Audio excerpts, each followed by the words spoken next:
All right, buckle up because what you're about to watch is one of the most jaw-dropping courtroom moments we've covered on this channel.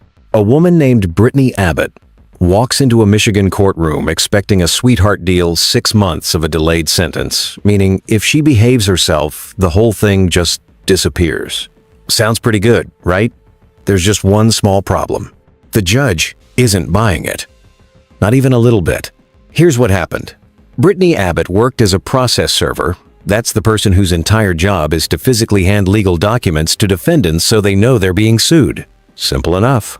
But instead of actually serving people, she allegedly just filed paperwork with the court saying she did. She even described one person's physical appearance, including a missing ear in her proof of service. A missing ear. That's not a random detail. That's the kind of specific lie that makes this case go from workplace mistake to what were you thinking? Two real people, real citizens with real legal rights had lawsuits filed against them and never knew. They couldn't defend themselves. They couldn't show up to court because of one process server with a phone app and zero accountability. This isn't just a paperwork error. This is a direct attack on the foundational right of due process. Today's sentencing hearing was supposed to be a formality. Her lawyer had a deal, the prosecutor accepted it. But the judge had other plans. Stay with us, because this gets wild fast. And Mr. Kukuski, we can call your case. Thank you, Your Honor. It will be Brittany Abbott. I'm here for sentencing on a charge of evidence tampering. It's a 4-year statutory maximum and a guideline range at 0 to 9 months. All right, Mr. Kukuski, anything you want to say on your client's behalf? Well, Your Honor, I'd just say that I believe Ms. Abbott's going to be successful on the term of delay and the agreement that we've worked out with the prosecutor. It's an interesting case to me in that she gets hired on or is hired on for some firms that are collecting credit card debts, and she's to serve people, and there's not really much training as to how that service is to be done. I think she now understands the ramifications of what had happened. She has expressed to me she's very apologetic to the victims in this case, and sorry that if anything happened with their case, that she's sorry about that. But she did. It wasn't that she just mailed it in, Your Honor, where she said she served somebody, but she didn't. She did drive down from Marquette, go to these residents. Although somebody at the residence that she serves, it's not the right person. So again, I think the disposition that's been worked out here is addresses the issues and addresses the conduct and behavior. I would ask the court to follow the agreement that we have for this 6-month delay with Ms. Abbott at this time. Thank you. Okay, let's pause here and break down exactly what just happened. The defense attorney is presenting this case as a training problem, basically arguing that Brittany Abbott didn't fully understand what her job required. But wait, she's a process server. The entire job is to hand documents to a specific person and confirm it. That's it. That's the whole gig. And yet, the attorney is asking for a deferred sentence, meaning 6 months of good behavior and the case gets wiped clean. No jail time, no felony record, nothing. The guidelines supported 0 to 9 months, and the prosecutor already agreed. On paper, this looks like an easy sentencing hearing. But notice the judge hasn't said a word yet. That's silence. That's the calm before the storm. The judge is clearly thinking, and the defense attorney might not like where this is going. Well, I wonder about those facts. She filed a proof of service with the court indicating that she had personally served the named people at an address and the location and included a description of the person, including, it said for one of them, described his appearance, including having a missing ear. So that sure sounds like Miss Abbott is intentionally trying to say, yes, I personally served this named person when she didn't, and not just some sort of technical mistake that she didn't know she could leave it with someone else at the household. So help me square that circle. Well, Your Honor, there's an application with these firms that she's working with where you just check the box when the paper's delivered. They do the proof of service to the court. And that's the proof of service that was provided to the court. She was not personally taking those to the court. again, she accepts her responsibility for the improper service. We're definitely not making any excuses there. It just, I want Your Honor The proof of service is signed by her, right? it would be electronically on her phone through the application with the company that she has. And so again, as I've stated, she's learned from this. She understands leaving it with anybody that was not proper. But it could have been where you just check the app that you did it, and you didn't even leave your home or come down to try to affect service. And she's accepted the responsibility by entering into this delay that she knows that it was not proper. And we're not making any excuses here, Your Honor. This is the moment the entire hearing pivots. The judge zeroes in on one devastating detail. Brittany Abbott didn't just check a box, she described the person she allegedly served, including A, missing, ear. Let that sink in. You can't accidentally write that level of detail about someone you never met. That's not a clerical error. That's fabrication. That's invention. That's a lie dressed up as sworn legal testimony. And watch how the defense attorney tries to spin it suddenly. It's all about the app, the company's software, how it auto-generates forms. But the judge isn't having it. The proof of service is signed by her, right? That one question demolishes the entire "I didn't know what I was doing" defense. Whether it was electronic or paper, her name is on it. Her certification, her oath. This is the moment you can feel the momentum shift in that courtroom. Think the judge will accept the plea deal after this? Drop your prediction in the comments. Well, I'm wondering whether she should get a delay, honestly. So I'm wondering a process server that intentionally falsifies a proof of service with a court. That's what she's convicted of. Yeah. Somebody that does that, in my mind, ought to go to jail. So that's what I'm thinking about. Well, Your Honor, I don't believe this is the case that would warrant that. I definitely understand the court's concern. I do. But I'm not trying to make any excuse for the client. No. All right, I can tell you there's no way I'm doing a delay. All right, Ms. Abbott, you don't have to make a statement today. Is there anything you want to say or no? I can tell you there's no way I'm doing a delay. 5 words. 5 words that just blew up months of negotiation between the defense and the prosecution. The plea agreement, the one both sides agreed to, the one the guidelines support, is dead on arrival. The judge isn't just skeptical, he's outright rejecting it. And here's why that matters legally. In Michigan, and in most U.S. jurisdictions, a judge is not obligated to accept a plea agreement. They can hear it, review it, and reject it entirely if they believe justice won't be served. This judge clearly believes that a deferred sentence for intentionally lying to a court in writing with fabricated physical descriptions is not justice. It's a slap on the wrist for a crime that stripped 2 people of their constitutional right to notice and a fair hearing. The defense attorney looks stunned. The defendant hasn't even spoken yet, and it's about to get worse.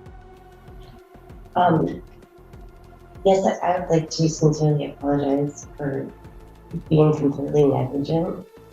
See, okay, okay, hang on. You're not convicted of being negligent. Now, you pled no contest, so I can't force you to make a statement about this.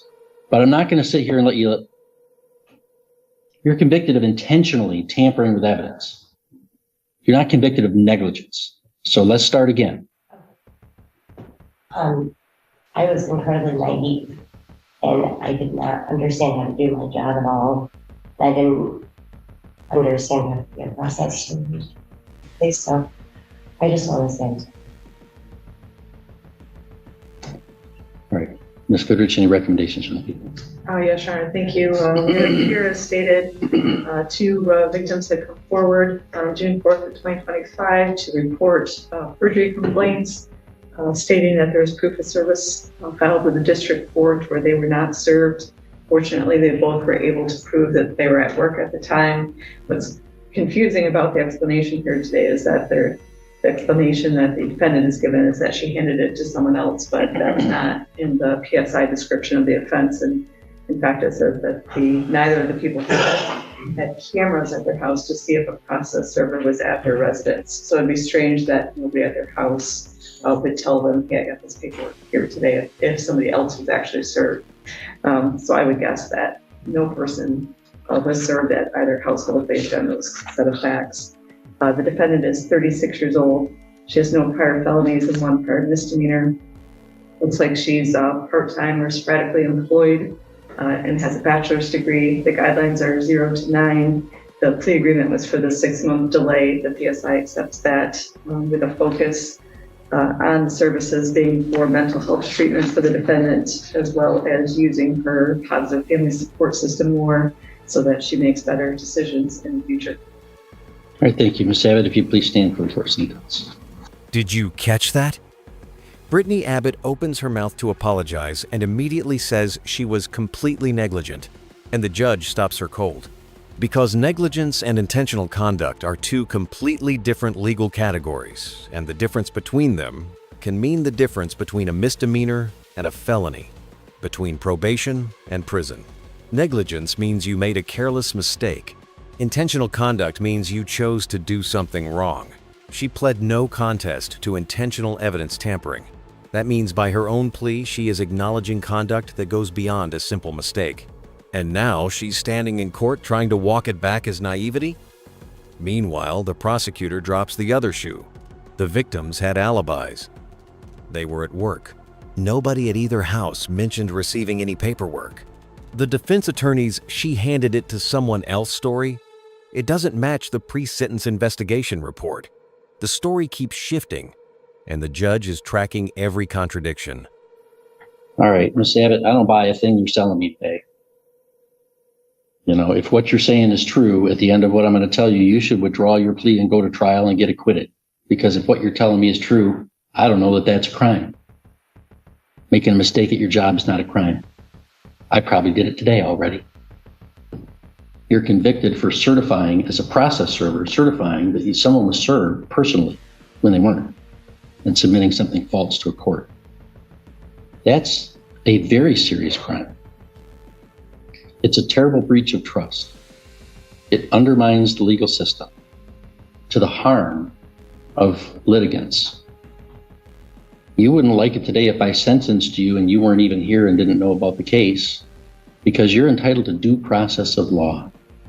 The bare minimum of due process of law is notice and an opportunity to be heard. By your lies to a court, you deprive one of your fellow citizens of notice and an opportunity to be heard. I think that's a pretty crummy thing. You have no prior felonies, one prior misdemeanor. I don't really see a need for services on probation. It's really nothing that connects to this behavior of any like criminogenic needs, you know, that would have contributed to this situation.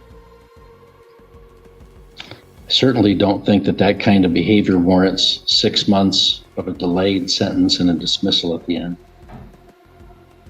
So again, either you're innocent and should go to trial, or if you're guilty, this would not be a just outcome. So it'd be my intention today to sentence you as follows. $68 in state cost, crime victims assessment of $130, court costs of $350, comply with DNA testing and pay a $60 fee, and serve 6 months in the Sheboygan County Jail with credit for 1 day previously served. That does not comply with that is within the advisory guidelines. I think even though it's an intermediate sanction, the circumstances of this crime, the breach of trust and the interference with the administration of justice are inadequately taken into account in the guidelines. So therefore, that does not comply with the sentence agreement. So you've got a choice to make, and I'll give you a minute to talk with your lawyer about that. You can either accept my sentence as I've announced it today, or you can withdraw your plea and it goes back to a pretrial posture, and we'll schedule the jury trial on 2 counts of obstruction of justice and 2 counts of evidence tampering. Yeah, if you'd like, I can pass the case, and I would just direct you to tell Miss Abbott she may not leave the second floor of this courtroom and this courthouse until we address the matter. Yeah. Yeah, but you can go out in the hallway and talk. There you go. All right, and I had announced a sentence beyond the terms of a sentence agreement and given her some time to talk with you about her options. Do you know how she wishes to proceed? Yeah, we would like to withdraw our plea at this time. Okay, Miss Abbott, your plea will be withdrawn, bond will be continued, and we'll schedule this for a docket call for, well, let's schedule this for next Tuesday, June 9th. That's a problem. I can let the Yeah, court or prosecutor know. yeah, but don't wait for the mail.